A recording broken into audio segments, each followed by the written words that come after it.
যে কোথাও খুঁজে পাবে না তুমি আসলে ঠিক এই দেশ পৃথিবীর কোথাও খুঁজে পাবে না। পৃথিবী একদিকে, বাংলাদেশ আরেক দিকে। কিছুদিন আগে দেখলাম যেভাবে হকারদের উচ্ছেদ করা হচ্ছে, তখন খুবই খুশি হয়েছিলাম যে ঢাকা শহরের মতো জ্যামের জন্য সরকার কাজ করতেছে।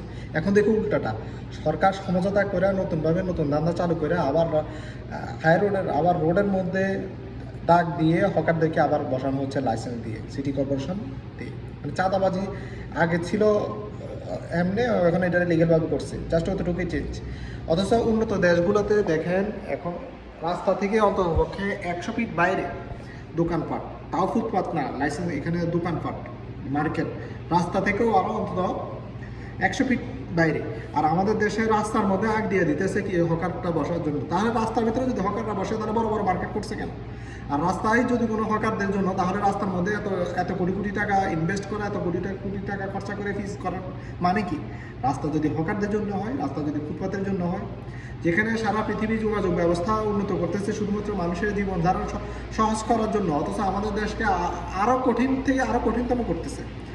যেখানে মানুষ চলাচল করবে সেখানে ফুটপাত বসাইতেছে, সেখানে তো যদি ফুটপাতে বসান আপনারা রাস্তা করতেছেন কেন? ওয়াই এত নাটকের কি দরকার আছে? এত মানে কি? আর এই বাঙালি চুতিয়া জাতি যতদিন বোকাচোদা থাকবে ততদিন এই বড় এই দেশের বড় বড় মাথাগুলো বাংলাদেশের মাথায় লবণ রেখে তারা লুটে উঠে খাবে। তারা সবসময় নিজেদের চিন্তা করে, কখনো এই জাতির জন্য চিন্তা করে না। এই জাতি গোয়া রাখার, তারা এই চিন্তা কখনোই করবে না। তারা নিজেদের পকেট বড়, এটাই চিন্তা করে। কি থেকে কি হলো? রাস্তার মধ্যে আগ দিতেছে, ফুটপাত বসাতে উঠে দিছে খালাস।